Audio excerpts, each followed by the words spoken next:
সংবাদ। আসসালামু আলাইকুম।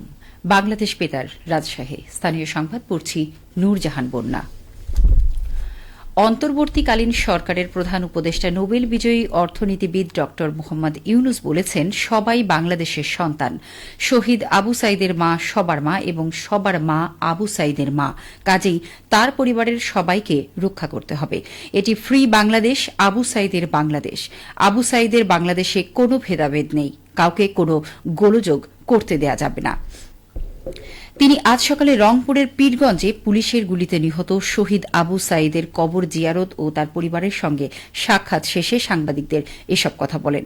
এর আগে সকালে বৈষম্য বিরোধী ছাত্র আন্দোলনের সমন্বয়কদের নিয়ে তিনি শহীদ আবু সাইদের কবর জিয়ারত করেন। পরে ড মোহাম্মদ ইউনুস শহীদ আবু সাইদের বাবা মা সহ তার পরিবারের সঙ্গে কুশল বিনিময় করেন। এ সময় তথ্য ও যোগাযোগ প্রযুক্তি উপদেষ্টা নাহিদ ইসলাম সহ অন্যরা কান্নায় ভেঙে পড়েন। পরে প্রধান উপদেষ্টা সহ অন্যরা শহীদ আবু সাইদ স্মরণে পতাকা হাতে কিছুক্ষণ নিশ্চুপ দাঁড়িয়ে থাকেন। পরে সেখান থেকে ড ইউনুস কোটা সংস্কার আন্দোলনে আহত শিক্ষার্থীদের দেখতে রংপুর মেডিকেল কলেজ হাসপাতালের উদ্দেশ্যে যান। এর আগে আজ সকালে হেলিকপ্টার যোগে পীরগঞ্জে শহীদ আবু সাইদের গ্রামের বাড়িতে যান নোবেল বিজয়ী অর্থনীতিবিদ ড মোহাম্মদ ইউনুস। তার আগে তিনি ঢাকা থেকে হেলিকপ্টার যোগে পীরগঞ্জ মেরিন একাডেমিতে পৌঁছান। সেখানে সড়ক পথে তিনি শহীদ আবু সাইদের গ্রামের বাড়িতে যান। অন্তর্বর্তীকালীন সরকারের আইন, বিচার ও সংসদ বিষয়ক উপদেষ্টা ড আসিফ নজরুল বলেছেন, সংস্কারের আকাঙ্ক্ষা এবং নতুন নির্বাচনের আকাঙ্ক্ষার মধ্যে সমন্বয় করে যতদিন থাকা দরকার ততদিনই ক্ষমতায় থাকবে অন্তর্বর্তীকালীন সরকার। তিনি আজ সকালে সচিবালয়ে সাংবাদিকদের এক প্রশ্নের জবাবে একথা বলেন। ড আসিফ নজরুল বলেন, মেয়াদের ব্যাপারে এখনও কোনো কথা হয়নি। রাজনৈতিক দলগুলোর প্রত্যাশা থাকবে যত তাড়াতাড়ি সম্ভব নির্বাচন। আবার এ দেশের সাধারণ মানুষের যে সংস্কার আকাঙ্ক্ষা, সেখানে প্রত্যাশা থাকবে এ সরকার যেন জরুরি কিছু সংস্কার করে যায়।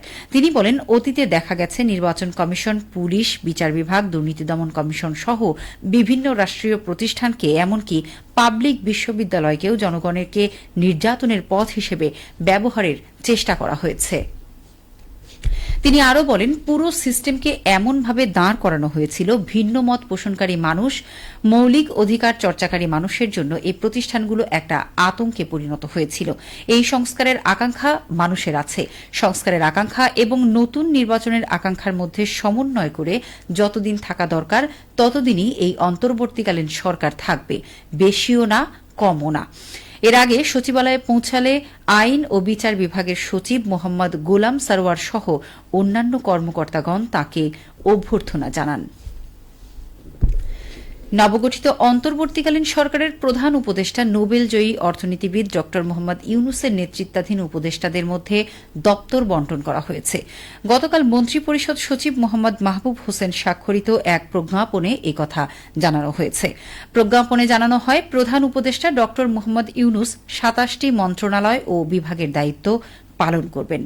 এগুলো হল মন্ত্রিপরিষদ বিভাগ, প্রতিরক্ষা মন্ত্রণালয়, সশস্ত্র বাহিনী বিভাগ, শিক্ষা মন্ত্রণালয়, সড়ক পরিবহন ও সেতু মন্ত্রণালয়, খাদ্য মন্ত্রণালয়, গৃহায়ন ও গণপূর্ত মন্ত্রণালয়, ভূমি মন্ত্রণালয়, বস্ত্র ও পাট মন্ত্রণালয়, কৃষি মন্ত্রণালয়, বিজ্ঞান ও প্রযুক্তি মন্ত্রণালয়, রেলপথ মন্ত্রণালয়, জনপ্রশাসন মন্ত্রণালয়, বিদ্যুৎ, জ্বালানি ও খনিজ সম্পদ মন্ত্রণালয়, নৌ পরিবহন মন্ত্রণালয়, প্রাণী সম্পদ মন্ত্রণালয়, মহিলা ও শিশু বিষয়ক মন্ত্রণালয়, দুর্যোগ ব্যবস্থাপনা ও ত্রাণ মন্ত্রণালয়, তথ্য ও সম্প্রচার মন্ত্রণালয়, প্রবাসী কল্যাণ ও বৈদেশিক কর্মসংস্থান মন্ত্রণালয়, বাণিজ্য মন্ত্রণালয়, শ্রম ও কর্মসংস্থান মন্ত্রণালয়, সংস্কৃতি মন্ত্রণালয়, বেসামরিক বিমান পরিবহন ও পর্যটন মন্ত্রণালয়, মুক্তিযুদ্ধ মন্ত্রণালয়, পার্বত্য চট্টগ্রাম বিষয়ক মন্ত্রণালয় এবং প্রাথমিক ও গণশিক্ষা মন্ত্রণালয়।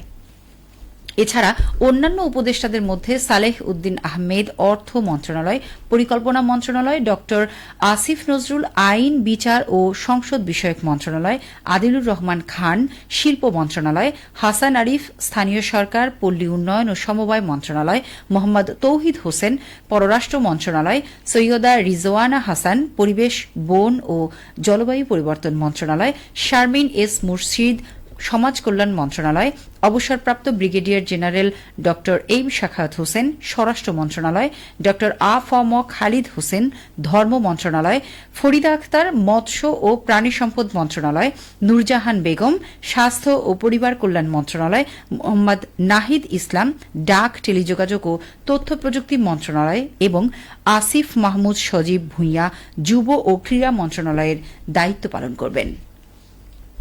সবশেষে আবহাওয়া।